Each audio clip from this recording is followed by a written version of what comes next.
सत्य घटना कबीर परमेश्वर जी द्वारा बांधवगढ़ के श्री धर्मदास जी के साथ की गई लीला पर आधारित है। श्री धर्मदास जी का जन्म 1395 विक्रमी संवत 1452 को कार्तिक पूर्णिमा के दिन छत्तीसगढ़ के बांधवगढ़ नगर में हुआ। हिंदू धर्म के एक वैश्य कुल में जन्मे धनी धर्मदास जी के बारे में बताया जाता है कि वो इतने धनी थे कि जब कभी बांधवगढ़ पर प्राकृतिक आपदा जैसे अकाल गिरना, बाढ़ आदि आती थी तो वहां के नवाब धर्मदास जी के पूर्वजों से वित्तीय सहायता प्राप्त करते थे। आदरणीय धर्मदास जी इतने धनवान होने के बावजूद भी उनकी बचपन से ही भगवान में अपार श्रद्धा थी, जिसके लिए वो हिंदू धर्म में प्रचलित सभी पूजा भी करते थे और श्री रूपदास जी नाम के एक वैष्णव संत से दीक्षा भी ले रखी थी। अपने गुरुदेव के बताए अनुसार वो नित्य गीता जी का पाठ करते, शालिग्राम की पूजा करते, एकादशी का व्रत करते और श्राद्ध इत्यादि भी करते थे। जब धर्मदास जी वृद्धावस्था की दहलीज पर आ गए तो उन्होंने अपनी पत्नी से तीर्थों की यात्रा करने की बात कही। आमिनी। जी स्वामी। गुरुदेव ने कहा है कि मुक्ति पाने के लिए 68 तीर्थों की यात्रा जरूर करनी चाहिए, इसलिए मैं कल तीर्थ यात्रा पर निकल रहा हूँ। मेरे जाने की तैयारी कर देना, यात्रा के लिए जरूरी सामान बांध देना। ठीक है स्वामी। आमिनी, तुम अपना ख्याल रखना। जी, आप भी अपना ध्यान रखना।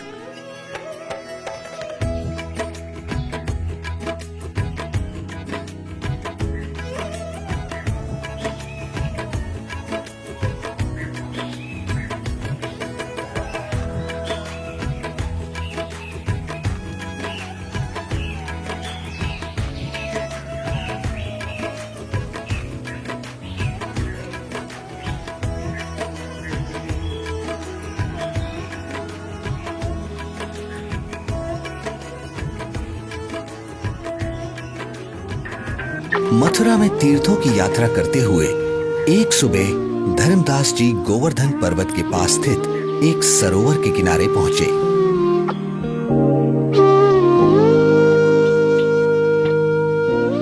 वैसे तो सरोवर का पानी बहुत ही गंदा था, फिर भी वे सरोवर में उतर जाते हैं क्योंकि कहा जाता था कि उसमें नहाने से स्वर्ग मिलता है।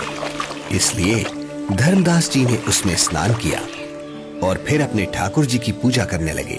तभी वहां सर्वसृष्टि रचनहार कबीर देव जी काशी शहर से आकर प्रकट होते हैं और एक मुसलमान जिंदा महात्मा का रूप बनाकर धर्मदास जी से थोड़ी ही दूरी पर आकर बैठ जाते हैं। अब धर्मदास जी पवित्र गीता जी को खोलकर उसका ऊंचे स्वर में पाठ करने लगते हैं। बहुनी में व्यतीतानि जन्मानि तव च अर्जुन तानि अहम वेद सर्वाणि न त्वम वेद परंतप।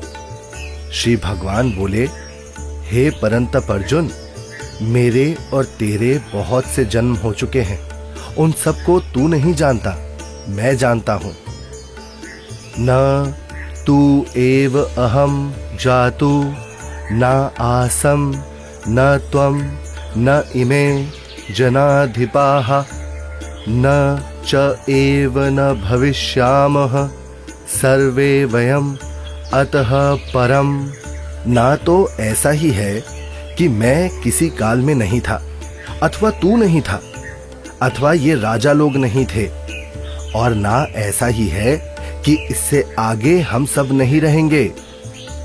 वैसे तो धर्मदास जी गीता जी के केवल एक अध्याय का ही नित्य पाठ किया करते थे, किंतु आज एक मुसलमान जिंदा महात्मा को हिंदू धर्म की साधना में रुचि लेता देख और अधिक पाठ करते हैं।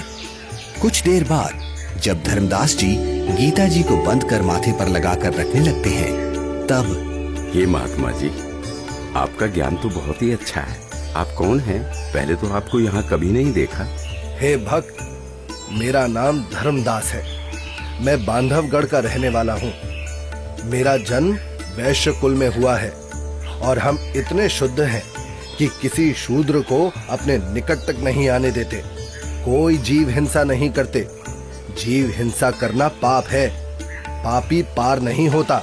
हे महात्मा जी, फिर तो मैं बहुत ही सौभाग्यशाली हूँ जो मुझे आप जैसे महापुरुष मिले। अब धर्मदास जी कबीर परमेश्वर जी को अपनी पूजा साधना से जुड़ी हुई काफी सारी बातें बताते हैं। कबीर परमेश्वर यानी जिंदा महात्मा धर्मदास जी से पूछते हैं, हे संत जी, मैं परमात्मा के लिए भटक रहा हूँ। आपका ज्ञान सुनकर मैं गदगद हो गया। मैं आपसे नाम दीक्षा लेना चाहता हूँ। ये सुनकर धर्मदास जी मन ही मन काफी प्रसन्न होते हैं और कहते हैं, मेरे गुरु श्री रूपदास जी हैं। वही तुम्हें नाम दीक्षा दे सकते हैं। हाँ, मैं तुम्हें दीक्षा तो नहीं दे सकता, लेकिन अपने गुरुदेव के उपदेश सुना जरूर सकता हूँ। आपको ये जरूर सुनने चाहिए। हाँ हाँ, क्यों नहीं, लेकिन मेरे मन में कुछ शंका भी है महात्मा जी।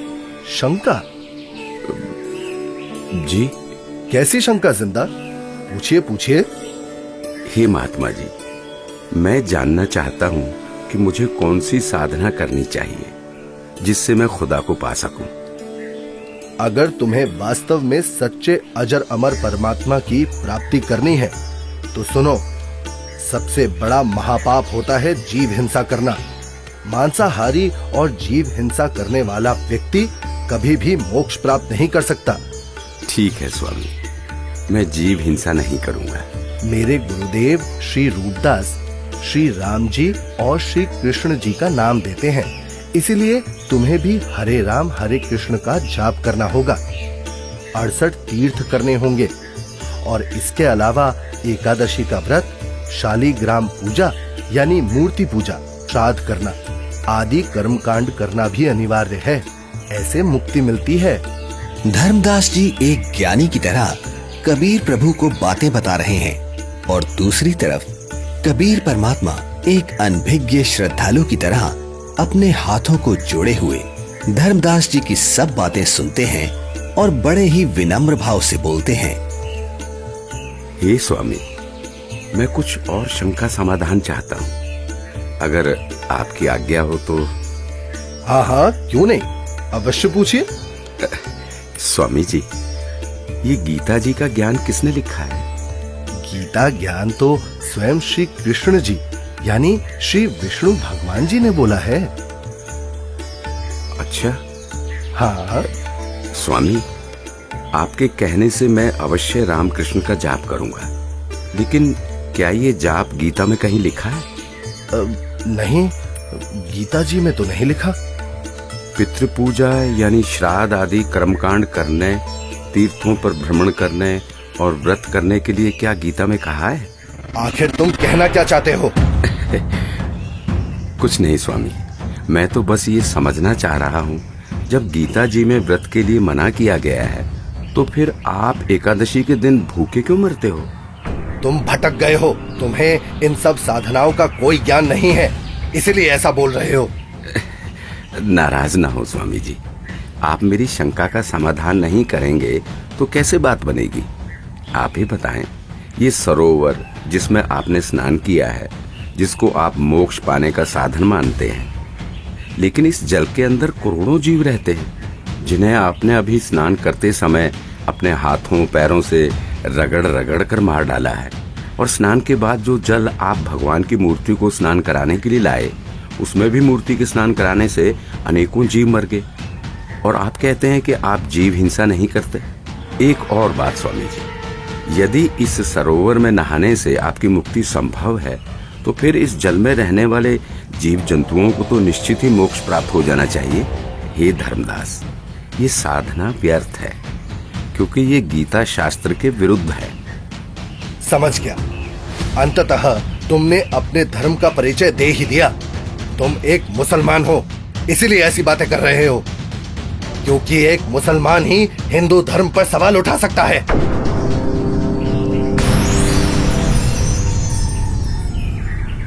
अरे, ये तो गायब हो गए। लगता है ये कोई सामान्य संत नहीं थे। मुसलमान होकर भी उनको हिंदू शास्त्रों का पूर्ण ज्ञान है। ये जरूर कोई देव पुरुष है। वे सही ही तो बता रहे थे। हे परमात्मा, एक बार फिर से वही संत मिले तो मैं अपना हठ छोड़कर नम्र भाव से संपूर्ण ज्ञान समझूंगा। हे भगवान, माफ करो मुझे।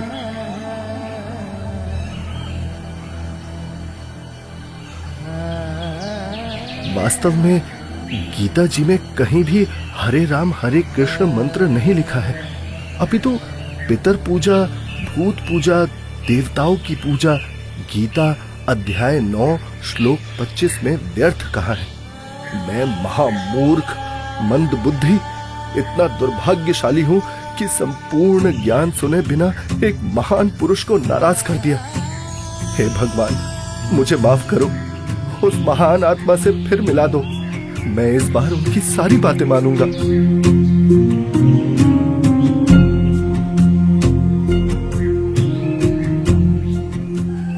आज धर्मदास जी का मन किसी भी कर्म कांड में नहीं लग रहा था।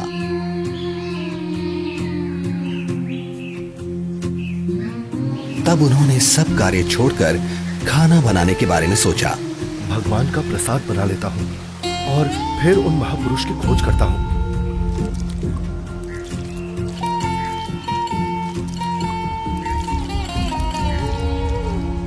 हे भगवान, ये क्या अनर्थ हो गया?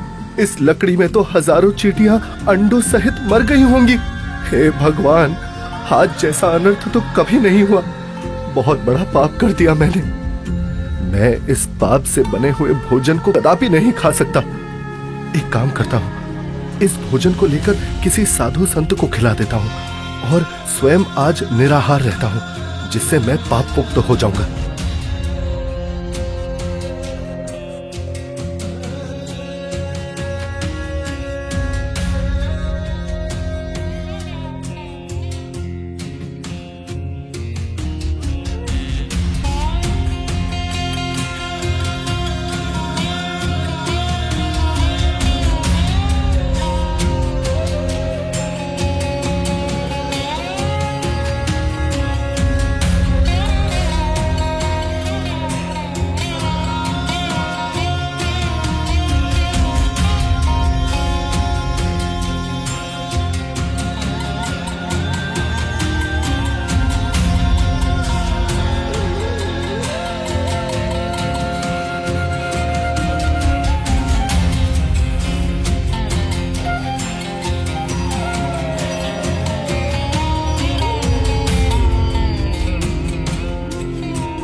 संत जी कुछ बोल रहे हैं। इनके बीच में बोलना ठीक नहीं है।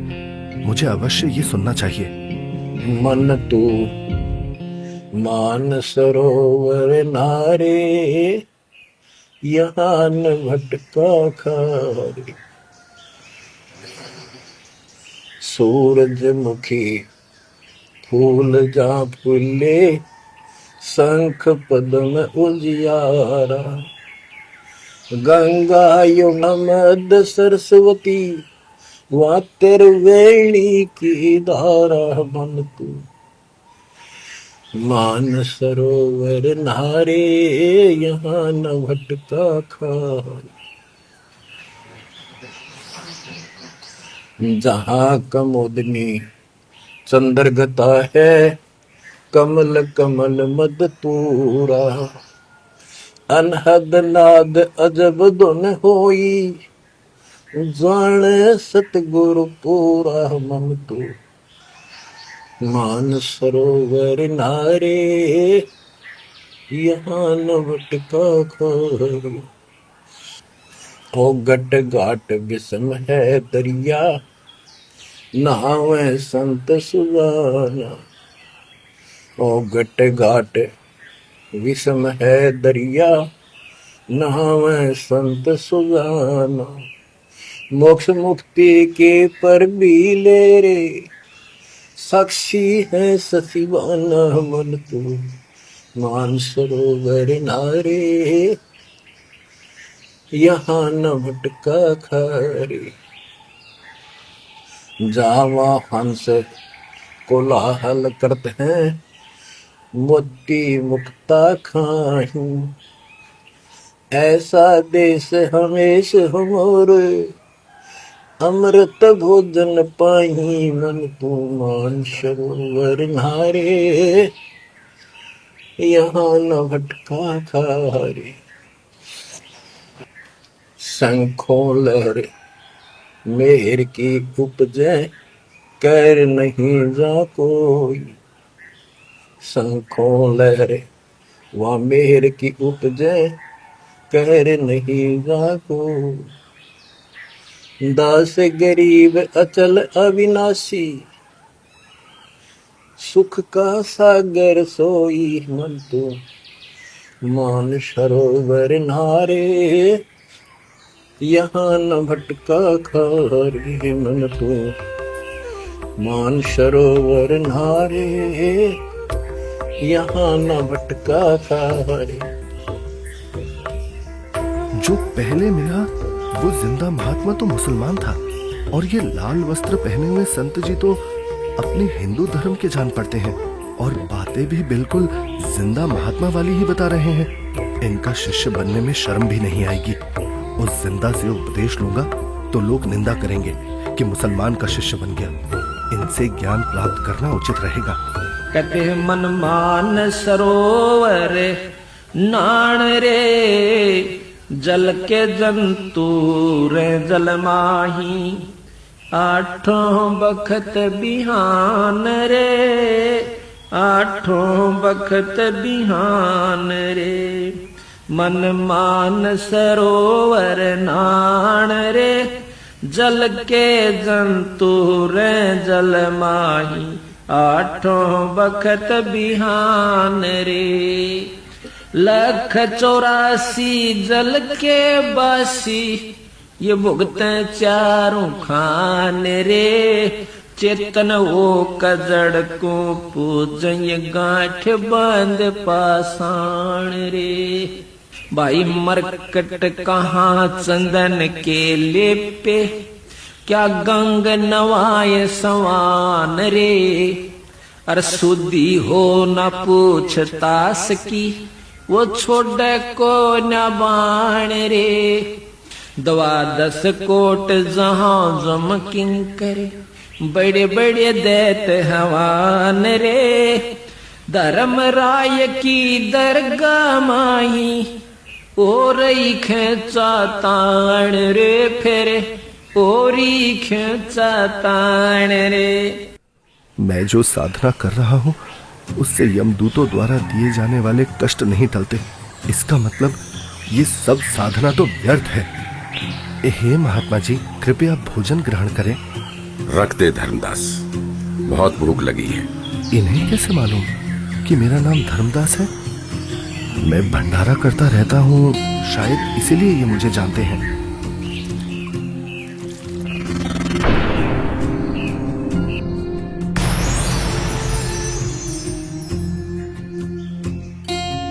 आप तो वही महात्मा जी हो। हत्यारे, कल तू क्या कह रहा था कि जो जीव हिंसा करते हैं वो कभी मोक्ष को प्राप्त नहीं कर सकते। अरे तू तो कसाई से भी बुरा निकला। हे प्रभु, मुझे ज्ञानी को क्षमा करो। मैं कहीं का नहीं रहा, जिसका कोई लाभ नहीं।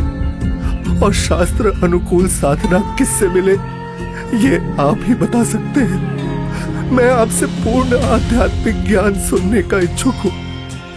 कृपया मुझ अज्ञानी पर दया करके मुझ पापी को वो तत्व ज्ञान सुनाए भगवान, जिससे मेरा मोक्ष हो सके। ठीक है धर्मदास, अब सुनो। आप एकादशी का व्रत करते हो, जबकि श्रीमद् भगवद गीता अध्याय 6 श्लोक 16 में पढ़ा है कि हे अर्जुन, ये योग यानी भक्ति ना तो अधिक खाने वाले की और ना बिल्कुल ना खाने वाले अर्थात व्रत रखने वाले की, ना अधिक सोने वाले की तथा ना अधिक जागने वाले की सफल होती। इस श्लोक में व्रत रखना पूर्ण रूप से मना है धर्मदास। फिर देख अपनी गीता खोलकर। यहाँ परमेश्वर कबीर देव जी जिंदा रूप में धर्मदास जी को सृष्टि रचना सुनाते हैं और तीनों देवताओं की स्थिति से अवगत कराते हैं कि हे धर्मदास, अभी तक आप जिन भगवानों की यानी ब्रह्मा विष्णु महेश की भक्ति कर रहे थे, वो तो पृथ्वी, स्वर्ग और पाताल केवल इन तीनों लोकों में प्रधान है। रजगुण ब्रह्मा है, सतगुण विष्णु और तम गुण शिव जी ये मोक्ष नहीं कर सकते। आप जो भक्ति कर रहे हैं उससे कोई लाभ नहीं होगा। धर्मदास, केवल शास्त्र अनुकूल भक्ति करो। हे महात्मा, आप ये क्या कह रहे हैं? ब्रह्मा विष्णु महेश की भक्ति करने से कोई लाभ नहीं होगा? हम उनको कैसे छोड़ सकते हैं? धर्मदास, मैं इन देवताओं को छोड़ने की नहीं कह रहा, बल्कि आपको ये समझा रहा हूं कि जो पवित्र गीता जी और पवित्र वेद बता रहे हैं वैसे साधना करने से ही मोक्ष संभव है। हे जिंदा, भगवान विष्णु अखिल ब्रह्मांड के स्वामी हैं और आप उनको केवल 3 लोक के स्वामी बता रहे हैं। यदि फिर से आपने श्री विष्णु को अपमानित किया तो उचित नहीं होगा। मूर्ख के समझावते ज्ञान गाठी का जाए, कोयला होत न उजला, भावे 100 मन साबुन लाए। ये मैंने क्या कर दिया? मैंने उन महात्मा को फिर से नाराज कर दिया। मेरी बुद्धि भ्रष्ट हो गई है। जो मैंने सच्चे परमात्मा को नहीं पहचाना, उन्हें अपने जैसा मनुष्य मान लिया।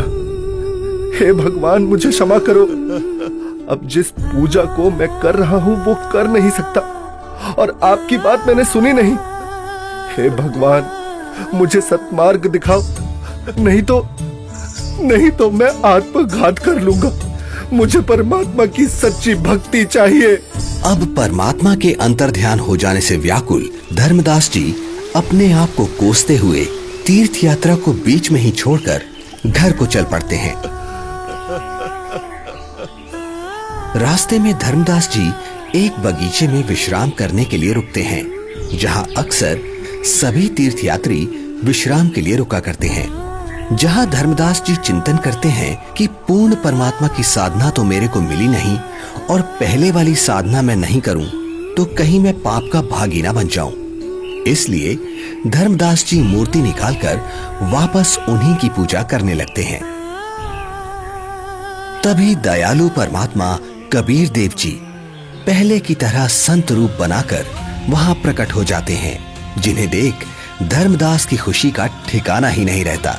हे परमात्मा, हे मेरे मालिक, बहुत दया करी दाता, मुझ पापी को माफ करे प्रभु। बैठो प्रभु, मैं आपके खाने के लिए कुछ लाता हूँ। नहीं धर्मदास, अभी इच्छा नहीं है। हे भगवान, यदि आप नहीं खाएंगे तो मेरी आत्मा को कष्ट होगा। ठीक है धर्मदास, जो तेरी इच्छा है ले आ खाने के लिए। धर्मदास के काफी आग्रह करने पर और उनके सच्चे भाव को देखकर परमात्मा कबीर जी पेड़े और बताशे खाने लगते हैं। परमात्मा को पेड़े खिलाते हुए धर्मदास जी बहुत प्रसन्न होते हैं। प्रसाद लेने के बाद परमात्मा फिर से ज्ञान चर्चा करने लगते हैं। हे धर्मदास जी, आप यदि अभी भी इस ज्ञान पर विश्वास नहीं कर पा रहे हैं तो क्यों ना आप एक बार अपने गुरुदेव रूपदास जी से ये सब पूछ के देख लो कि क्या ब्रह्मा विष्णु महेश के कोई माता पिता हैं या नहीं, और क्या ब्रह्मा विष्णु महेश जी की जन्म मृत्यु होती है। क्या ये देवता आपके पाप कर्म काट सकते हैं? क्योंकि जो ज्ञान मैंने आपको बताया है पुराणों में ये सब स्पष्ट लिखा है। और हाँ धर्मदास, आप अपने गुरु जी से ये भी पूछना कि क्या आप जो भक्ति बता रहे हैं उससे मुझे मोक्ष की प्राप्ति हो जाएगी। हाँ प्रभु, मैं निश्चित ही गुरुदेव से इन शंकाओं का समाधान अवश्य करवाऊंगा।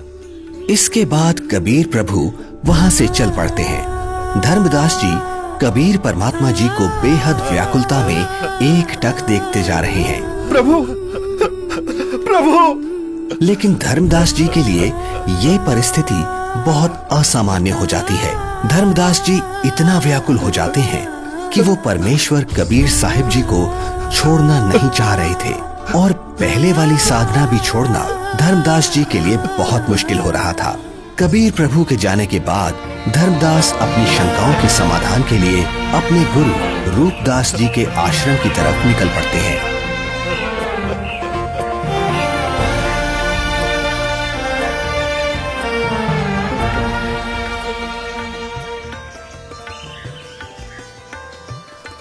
प्रणाम गुरुदेव। आशीर्वाद है भक्त। आओ बैठो। क्या बात है धर्मदास, बहुत व्याकुल दिख रहे हो। और आप तो तीर्थ यात्रा पर गए थे ना? गुरुदेव, मेरे मन में कुछ शंका है, कृपया उनका समाधान कीजिए। कहो धर्मदास, क्या शंका है आपकी? हे गुरुदेव, सृष्टि का रचयिता कौन है? क्या भगवान विष्णु से ऊपर भी कोई प्रभु है? वो कहाँ रहता है? उसका क्या नाम है? उसकी पूजा की विधि क्या है?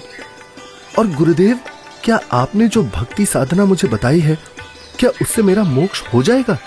हे धर्मदास, आज तुम ये क्या बोल रहे हो? ऐसा ज्ञान तुम्हें किसने सिखा दिया? तुम लक्ष्मी नारायण की भक्ति करो, ठाकुर जी की सेवा करो और राम कृष्ण जी का जाप करते हुए प्रतिमा पूजा करो, जिससे तुम्हारी मुक्ति हो जाएगी। तुम यात्रा पर जाओ, जगन्नाथ के दर्शन करो, गोमती, गोदावरी इन नदियों में स्नान करो, काशी जाओ, तीर्थ नहाओ, उससे ज्यादा पुण्य होता है और स्वर्ग की प्राप्ति होती है बच्चा। भगवान तो निराकार है, वो ज्योत स्वरूपी निरंजन है जो शून्य में रहता है। हे गुरुदेव, यहां मैं एक बात पूछना चाहूंगा, आप क्रोधित ना होना गुरुवर। हे गुरुदेव, जो ज्योत निरंजन आप बता रहे हैं, वो तो प्रतिदिन 1 लाख मानव खाता है और 1.25 लाख उत्पन्न करता है। गुरुदेव, मुझे जीव भक्षक नहीं, जीवों की रक्षा करने वाला भगवान कौन है वो बताइए। ये ज्योति निरंजन ब्रह्म तो जीवों को खाता है। और गुरुदेव, ऐसा तो आप भी मानते हैं कि एक दिन वैकुंठ समेत तीनों लोक भी नष्ट होंगे, यानी स्वर्ग भी नष्ट होगा। फिर मुझे वहां की भक्ति क्यों बता रहे हो?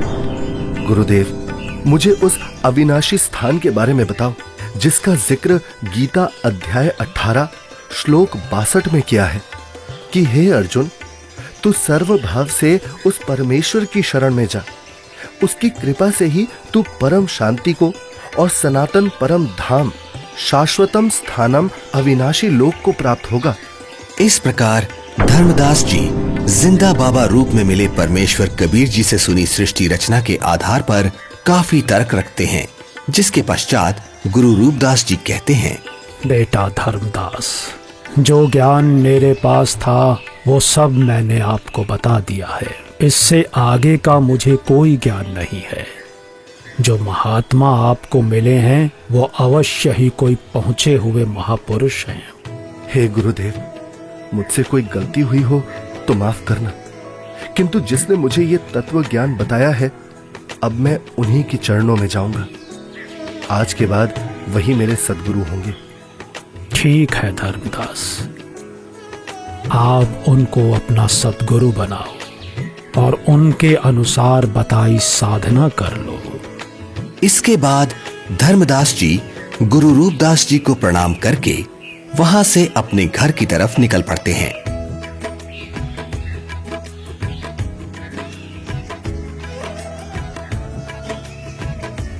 रास्ते में जाते जाते अब धर्मदास के मन में एक शंका ये भी उत्पन्न हुई कि हिंदू धर्म इतना बड़ा है, क्या किसी को गीता का यथार्थ ज्ञान नहीं होगा?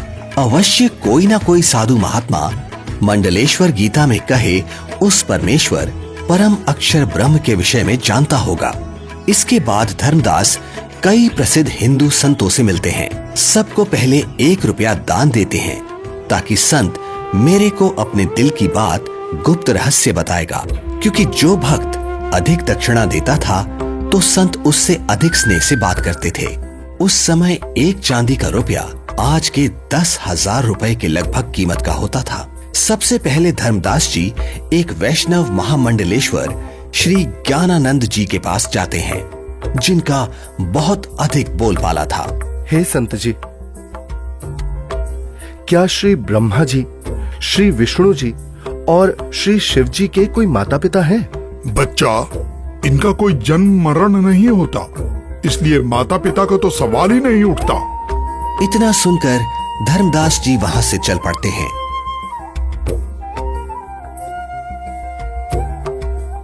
जहां कुछ दूरी पर धर्मदास जी को एक बहुत बड़े विद्वान महात्मा का पता चलता है, जो कि काशी विद्यापीठ से पढ़कर आए हैं और वे शास्त्रों के पूर्ण विद्वान हैं। धर्मदास जी महात्मा के पास जाते हैं और दक्षिणा देकर पूछते हैं, महात्मा जी, गीता जी के अध्याय 18 श्लोक 62 में भगवान श्री कृष्ण ने अपने से अन्य किस परमेश्वर की शरण में जाने को कहा है? भगवान श्री कृष्ण अर्जुन को अपनी ही शरण में जाने को कहते हैं भक्त। श्री कृष्ण जी से ऊपर कोई भगवान नहीं है।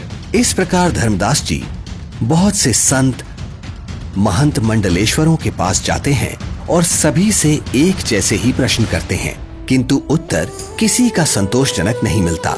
कोई विष्णु जी को सर्वे सर्वा बताता है तो कोई शिव जी को करता धरता और कुछ तो परमात्मा को निराकार ही बताने वाले मिल जाते हैं। हे भगवान, जीवन नष्ट हो जाता यदि मैं इन संतों से इनके ज्ञान की परीक्षा ना लेता और ये परम संत ना मिलता। यह सोच धर्मदास जी जिंदा महात्मा रूप परमेश्वर को याद करते हुए घर की ओर चल पड़ते हैं।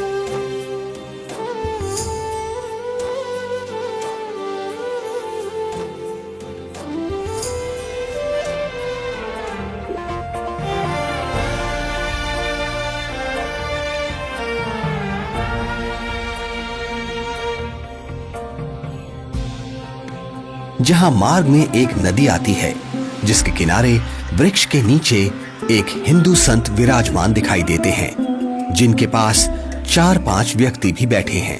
धर्मदास जी भी विश्राम करने के उद्देश्य से संत के पास कुछ दूरी पर वृक्ष के नीचे छाया में दूर से ही राम राम करके बैठ जाते हैं। लगता है मुझे इस साधु से भी प्रश्न करना चाहिए।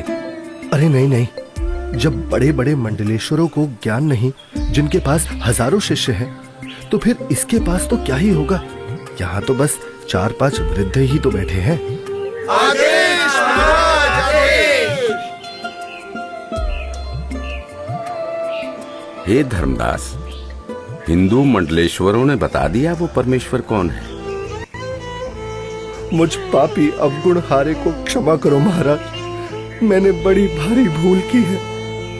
आपने सृष्टि रचना का ज्ञान जो बताया है, उसके सामने सभी संतों का ज्ञान ऐसा है जैसे सूरज के सामने दीपक। धर्मदास, तेरे मन में अन्य संतों से ज्ञान जानने की प्रेरणा मैंने ही की थी। यदि आप इन सब के अज्ञान से परिचित नहीं होते तो फिर भी मेरे ऊपर विश्वास नहीं करते, सोचते रहते कि और संतों के पास भी जाना चाहिए। ये कैसे हो सकता है कि मुसलमान को ज्ञान है, हिंदुओं को नहीं। अब तुम पूर्ण विश्वास करोगे, इसलिए पूर्ण लाभ मिलेगा। मेरे को एक अन्य संत मिला, उसने भी यही आप वाला ज्ञान बताया था। मुझे लगता है वो आप ही हो, आपने रूप बदल रखा है। हे धर्मदास, मैं उनका शिष्य हूँ, वे मेरे गुरु हैं, वे काशी में रहते हैं। यहाँ धर्मदास व जिंदा रूपी परमात्मा की बहुत ज्ञान चर्चा हुई, जिसके बाद मैं अब सतगुरु के दर्शन करने जा रहा हूँ, आज्ञा दो। मुझे सतलोक के दर्शन करा दो, बिना देखे मुझे शांति नहीं होगी। हे धर्मदास, आपको गुरुजी से दीक्षा दिला दूंगा, फिर भक्ति करना। हे जिंदा, आप ही सब कुछ हो, अपने आप को छुपा रहे हो। मुझे सतलोक दिखाओ ताकि मेरी आत्मा को संतोष हो। धर्मदास, नाम लेकर भक्ति करो। जब शरीर छोड़कर जाओगे तो आप वहां सतलोक देखना। हट क्यों कर रहे हो? मैं कितना दुष्ट हूँ कि मैंने परमात्मा पर विश्वास नहीं किया, और अब पता नहीं वो फिर दोबारा दर्शन देंगे या नहीं। रोते रोते धर्मदास जी अपने घर पहुंच जाते हैं।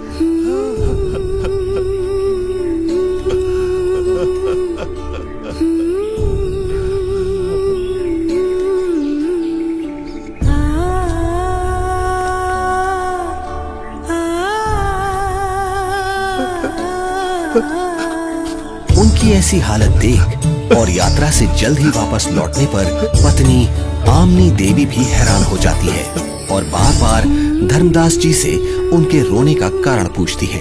लेकिन धर्मदास जी उन्हें कुछ नहीं बता पाते, केवल रोते ही रहते हैं।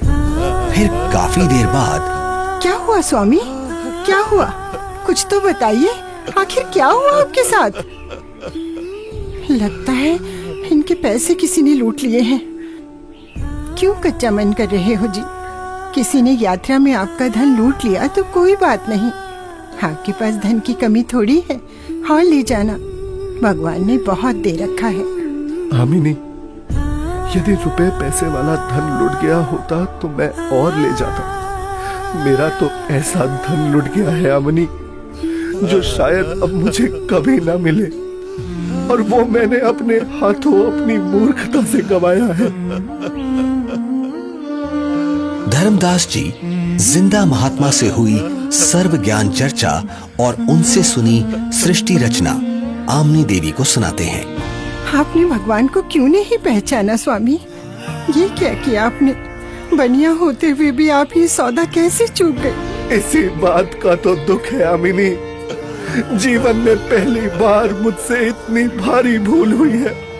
तावालीन बहे निर्बानी, मगन रूप साहेब सैलानी, तावा रोवत धर्मनि नागर, कहाँ गए मेरे सुख के सागर। अधिक वियोग हुआ हमसे ती, जैसे निर्धन की लुट जा खेती। कलप करे और मन में रोवे, दसों दिशा को वो मग रोवे। अधिक वियोग हुआ हमसे ती, जैसे निर्धन की लुट जा खेती। कलप करे और मन में रोवे, दसों दिशा को वो मग रोवे। हम जाने तुम देह स्वरूपा, हमरी बुद्धि अंधगर कूपा। हम तो मानुष रूप तुम जाना, सुन सुत गुरु का किया पियाना। बेग मिलो कर हूँ अपघाता, मैं ना जी हूँ सुनो विधाता। अगम ज्ञान कुछ मोहे सुनाया, मैं जीवू नहीं अवगत राया। बेग मिलो कर हूँ अपघाता, मैं ना जीवू सुनो विधाता। अगम ज्ञान कुछ मोहे सुनाया, मैं जीवू नहीं अवगत राया। तुम सतगुरु अवगत अधिकारी, मैं नहीं जानी लीला थारी। तुम अवगत अविनाशी साईं, फिर मोको कब मिलो गोसाई। कमर कसी धर्मदास को पूरब पंथ पयाने, गरीबदास रोवत चले वो बांधो गुड़ अस्थाने।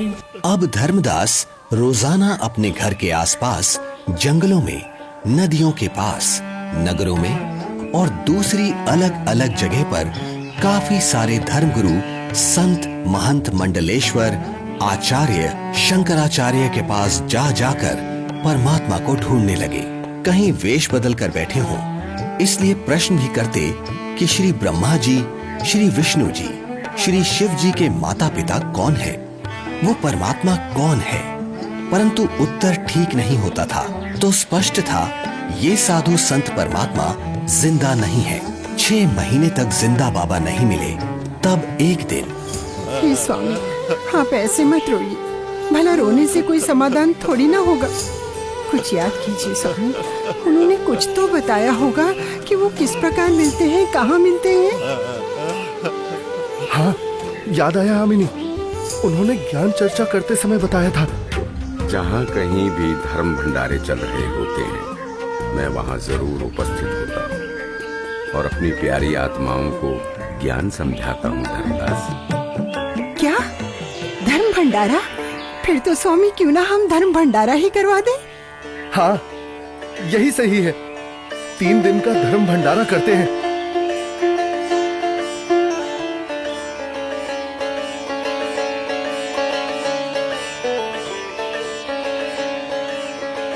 भंडारे का आयोजन शुरू हो जाता है।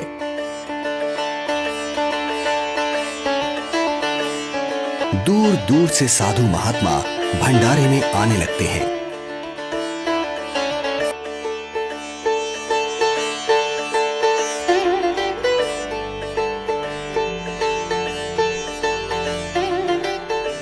धर्मदास जी भंडारे में हर तरफ घूम घूम कर प्रत्येक संत महात्मा को बड़े ही ध्यान से देखते हैं, किंतु परमेश्वर कहीं भी उनको दिखाई नहीं देते। 2 दिन बीत जाते हैं। धर्मदास जी बहुत मायूस हो जाते हैं और एकटक रास्ते को ही निहार रहे हैं। आज वो मन ही मन संकल्प कर लेते हैं कि प्रभु, आप मुझे अपराधी को दर्शन नहीं दे रहे। हे परमात्मा, आज अगर आप नहीं मिले तो मैं आत्मघात कर लूंगा। तभी अचानक धर्मदास जी की नजर कुछ ही दूरी पर एक कदम के वृक्ष के नीचे जाती है, जहां वही पूर्ण परमात्मा कबीर परमेश्वर जी उसी जिंदा महात्मा के रूप में विराजमान होते हैं, जिन्हें देखकर तो धर्मदास जी की खुशी का ठिकाना ही नहीं है। धर्मदास परमात्मा की तरफ इस प्रकार दौड़ते हैं जैसे भूखे को भोजन और प्यासे को पानी मिल जाता है। हे परमात्मा, हे भगवान, अब मैं आपको कहीं जाने नहीं दूंगा। मेरी भूल क्षमा करो प्रभु। मैं बस आपकी ही भक्ति करना चाहता हूँ। मैं भविष्य में कोई गलती नहीं करूंगा। हे दीनदयाल, मुझे अज्ञानी को माफ कर दो। मैंने अज्ञानतावश आपको बहुत कटु वचन बोले। मुझे माफ करो परवरदिगार, मुझे माफ करो। जब धर्मदास जी ने अपनी गलती की क्षमा मांगी और कभी ऐसी गलती ना करने का बार बार वचन दिया, तब परमात्मा धर्मदास जी के घर गए।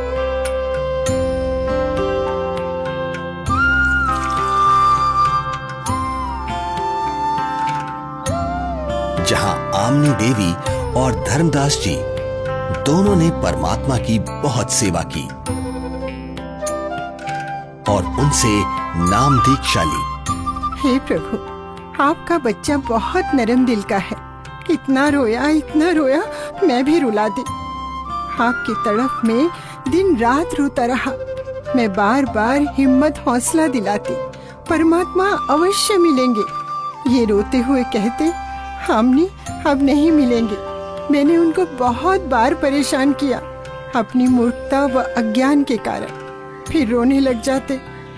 आपने अपने दास को इतना कष्ट नहीं देना था। बेटी, जैसे लोहे का औजार बनाने के लिए गर्म किया जाता है, फिर उस पर चोट लगाई जाती है, तब वो काम बनता है। ठंडे लोहे पर चोट काम नहीं करती, इसलिए धर्मदास को 6 महीने गर्म करना पड़ा। ये काल का वकील बना था। अब जो मैं बताऊंगा ये सब मानेगा और काम का हो जाएगा, यानी मोक्ष प्राप्त करेगा।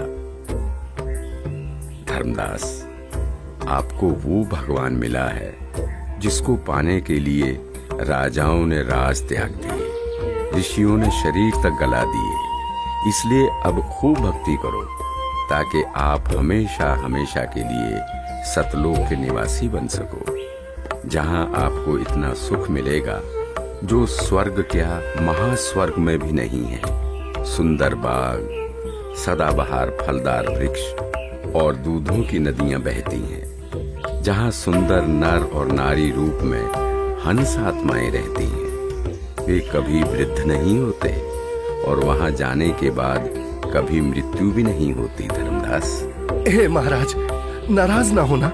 कृपया मुझे वो अमर लोक दिखाने की मेहर करे परवरदिगार, ताकि मेरा विश्वास दृढ़ हो। आप भक्ति करो। जब शरीर त्याग कर जाओगे तो सतलोक को ही प्राप्त करोगे। धर्मदास जी के अधिक आग्रह करने पर कबीर परमेश्वर जिंदा रूप में धर्मदास जी की आत्मा को निकालकर ऊपर सतलोक में ले जाते हैं। सतलोक, जहां दरबार के द्वार पर खड़े द्वारपाल को परमेश्वर ने कहा कि धर्मदास जी को परमात्मा के दर्शन कराओ। जिंदा रूप परमात्मा पीछे से अपने सिंहासन के पास चले गए, जिसके कुछ ही देर बाद देखते ही देखते वहां पर बहुत सारे हंस तथा हंसनी इकट्ठे होकर नाचते गाते हुए धर्मदास जी को परमेश्वर के सिंहासन के पास लेकर जाते हैं, जहां परम अक्षर ब्रह्म कबीर साहिब जी, जिनके एक रोम का प्रकाश करोड़ों सूर्य और करोड़ों चंद्रमा के प्रकाश से भी कई गुना अधिक था, वो एक बहुत ही सुंदर सिंहासन पर विराजमान है। जिंदा रूप में नीचे से गए परमात्मा तख्त पर विराजमान अपने ही दूसरे स्वरूप पर चंवर करने लगते हैं, जिसे देख धर्मदास जी सोचते हैं कि जिंदा महात्मा तो परमेश्वर का सेवक है। धर्मदास जी इतना सोच ही रहे थे कि कुछ ही देर में तख्त पर विराजमान परमात्मा खड़े हो जाते हैं और जिंदा महात्मा तख्त पर विराजमान हो जाते हैं तथा तेजोमय परमात्मा जिंदा महात्मा पर चंवर करने लगते हैं, जिसे देख धर्मदास जी हैरान हो जाते हैं कि तेजोमय परमात्मा जिंदा महात्मा पर चंवर क्यों कर रहे हैं। आखिर ये जिंदा महात्मा है कौन? इतने में तेजोमय शरीर वाले परमात्मा जिंदा महात्मा के शरीर में समा जाते हैं और चंवर अपने आप होने लगता है। धर्मदास, मैं ही संपूर्ण सृष्टि का रचयिता हूं। मेरा ही नाम कबीर देव है। मैं ही चारों युगों में पृथ्वी पर प्रकट होता हूं। वर्तमान में मैं अपने वास्तविक नाम कबीर नाम से काशी नगर में प्रकट हूं, जहां एक साधारण मनुष्य की भांति लीला कर रहा हूं और जुलाहे रूप में रहता हूं। धर्मदास, काल जाल में फंसे अपने बच्चों को भक्ति का धनी बनाकर उनके इस वास्तविक घर सतलोक में वापस लाने के लिए वहां प्रकट हुआ हूं। हे सर्व सृष्टि रचनहार, मैं बहुत दुष्ट हूं। मैंने आपको कितना दुखी किया, कितना अपमानित किया। मुझे माफ कर दो परवरदिगार, मैं बहुत नीच हूं, माफ कर दो मुझे। हे परमात्मा, आपने ये इतना प्रकाशमान रूप पृथ्वी पर क्यों नहीं प्रकट किया? क्यों छुपा रखा है? हे धर्मदास, यदि इसी रूप में नीचे जाऊं तो किसी की भी आंखें इस प्रकाश को सहन नहीं कर सकती। दूसरी बात, काल ब्रह्म यानी ज्योति निरंजन का डर के मारे हाल बेहाल हो जाएगा। इसलिए काल के लोक में गुप्त रहकर जीवों को ज्ञान सुनाता हूं, उनका कल्याण करता हूं। धर्मदास, अब आप नीचे जाकर खूब भक्ति करो और वहां काल जाल में फंसे अपने सभी भाई बहनों को भी समझाओ। सत्य का गवाह बनो कि ये काशीवासी जुलाहा सर्व सृष्टि रचनहार है, सबका धारण पोषण करने वाला है। परम अक्षर ब्रह्म यानी सत्य पुरुष अविनाशी परमेश्वर है। यही वास्तव में परमात्मा है। जैसा गीता अध्याय 15 श्लोक 17 में तथा अध्याय 2 श्लोक 17 में लिखा बताया है, वह यही है। नहीं नहीं महाराज, मुझे यही रख लो, यही रख लो महाराज, मुझे यही रख लो। हमने बहुत भारी गलती की है। काल के साथ उस मृत लोक में जाकर ऐसे सुख सागर को छोड़कर अब उस नरक में मुझे नहीं जाना प्रभु, हमें यही रख लो महाराज। धर्मदास जी को रोता देख परमात्मा उनको समझाते हैं और वहीं दूसरी तरफ पृथ्वी पर धर्मदास जी को 3 दिन से अचेत देखकर घर परिवार, गांव, रिश्तेदार, मित्र प्यारे सभी इकट्ठा हो जाते हैं। कोई झाड़ फूंक करा रहा था तो कोई वैद्य से उपचार करा रहा था, किंतु किसी को आशा नहीं रही थी कि धर्मदास जी जिंदा हो जाएंगे। आमिनी देवी का भी रो रो कर बुरा हाल हो जाता है। तब तीसरे दिन परमात्मा ने धर्मदास जी की आत्मा को शरीर में प्रवेश करा दिया। धर्मदास जी अपने चारों ओर खड़े रिश्तेदारों को और पत्नी आमिनी देवी को रोता देख आश्चर्यचकित हो जाते हैं। क्या हुआ आप सभी को? आप ऐसे रो क्यों रहे हैं? हे भगवान, तेरा लाख लाख शुक्र है। क्या हुआ है आमिनी, कुछ तो बताओ। स्वामी, आप 3 दिन से अचेत थे। हम सभी को तो लग रहा था आप नहीं बचेंगे।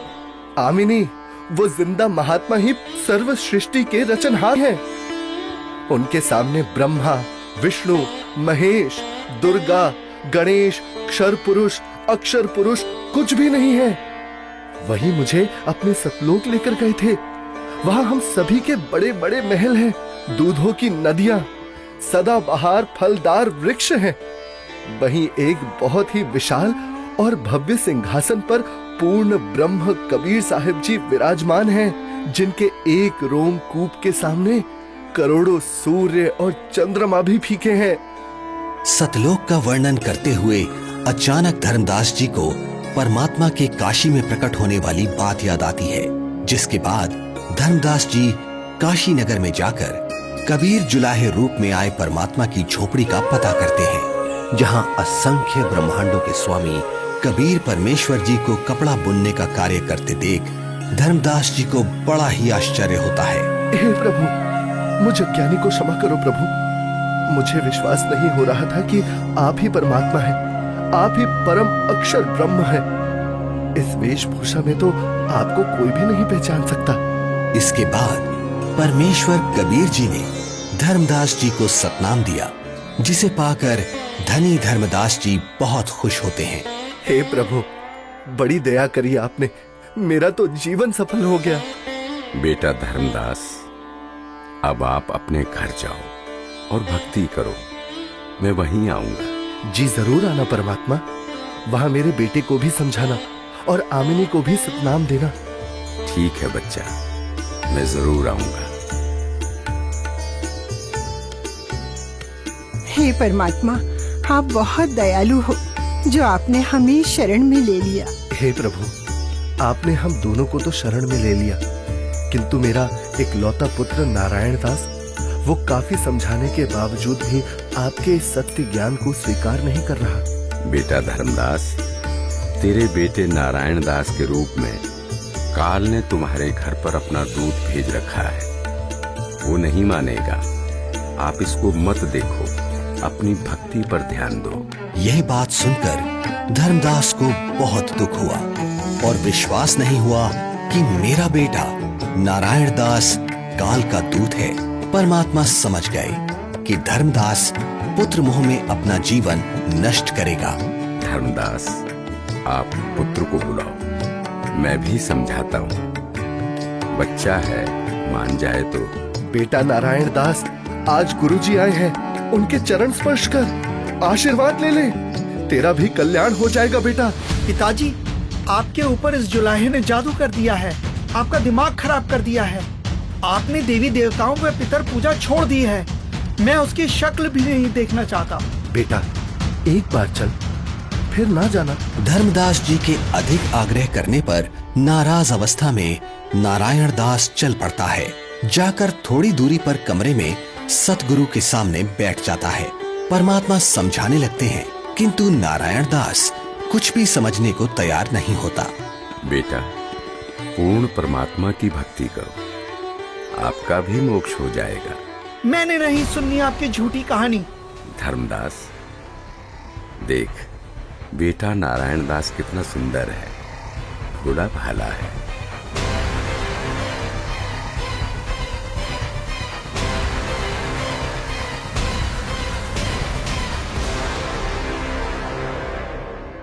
बेटा नारायण दास, आप जाओ, आपको जो ठीक लगे करो। हे भगवान, मेरा वंश तो काल का वंश बन गया, दया करो दाता, अब मेरे वंश का क्या होगा? वंश का क्या करेगा बेटा, यहाँ से पीछा छुड़वा ले धर्मदास। धर्मदास जी का रो रो कर बुरा हाल हो जाता है। तब कबीर परमात्मा जी अपना आशीर्वाद भरा हाथ धर्मदास जी के सिर पर रखते हुए कहते हैं, ठीक है धर्मदास, तेरे घर पर मैं अपना हंस भेजूंगा।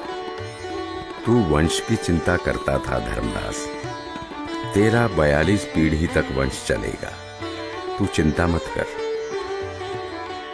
तुम्हारे घर पर एक पुत्र उत्पन्न होगा, उसका नाम चूड़ामणि रखना। इस उम्र में बच्चा? हे भगवान, ये कैसे संभव है? उधर देखो बेटा, 10वें महीने आमनी के गर्भ से तुम्हारे घर ये बेटा जन्म लेगा। धर्मदास जी को कुछ विश्वास और कुछ अविश्वास होता है, किंतु परमेश्वर की दया से आमनी देवी के गर्भ से 10वें महीने एक बच्चा पैदा होता है, जिसका नाम चूड़ामणि रखा जाता है। बड़ी दया करी दाता, जो आपकी हंस आत्मा हमारे घर आई। हे भगवान, दया करना कि मेरे वंशज आपकी भक्ति में ही लगे रहे। धर्मदास, ज्योति निरंजन अर्थात काल मेरे नाम से 12 पंथ चलाएगा और तेरे वंश वाले 6ठी पीढ़ी में जाकर मेरी बताई सत्य भक्ति को करना छोड़ देंगे। वो उन काल के चलाए नकली 12 पंथों में से जो 6ठा टकसारी पंथ होगा, उसकी साधना करना शुरू कर देंगे, जो काल में डुबोने वाली ही होगी। हे परमात्मा, दया करो अंतर्यामी, उनका उद्धार कैसे होगा? दया करो। हे धर्मदास, काल द्वारा चलाए जाने वाले 12 पंथों में 12वां पंथ का प्रवर्तक संवत 1774 में जन्म लेगा।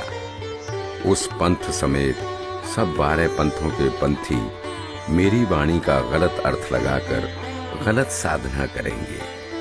असंख्य जन्म तक सतलोक नहीं जा सकेंगे। उसी 12वें पंथ में हम ही प्रकट होंगे। हम गुप्त रूप से लीला करेंगे। धर्मदास, मैंने तेरे को 42 पीढ़ी तक तुम्हारा वंश कलयुग में चलने का आशीर्वाद दिया। तेरे वंश वालों का उद्धार मेरे द्वारा भेजे जाने वाले मेरे कृपा पात्र महापुरुष से होगा। जिस समय कलयुग 5505 वर्ष बीत जाएगा, तब वो महापुरुष मेरा भेजा हुआ आएगा। अर्थात उसे मुझे ही समझ। वो सारे संसार के प्राणियों का उद्धार करेगा। उस समय तेरे बिंद वाले यानी तेरी 42 पीढ़ी वाले हों या सारा संसार, जो भी उससे नाम दीक्षा लेगा उन सबकी मुक्ति हो जाएगी। मेरा आशीर्वाद है। आज वर्तमान में स्वयं कबीर परमात्मा के अवतार बंदी छोड़ सतगुरु रामपाल जी महाराज आए हुए हैं, जो कि सर्व समाज को सतभक्ति प्रदान कर रहे हैं, जिनसे नाम दीक्षा लेकर भक्ति करने से सर्व सुख व पूर्ण मोक्ष की प्राप्ति होती है। सत साहिब जी।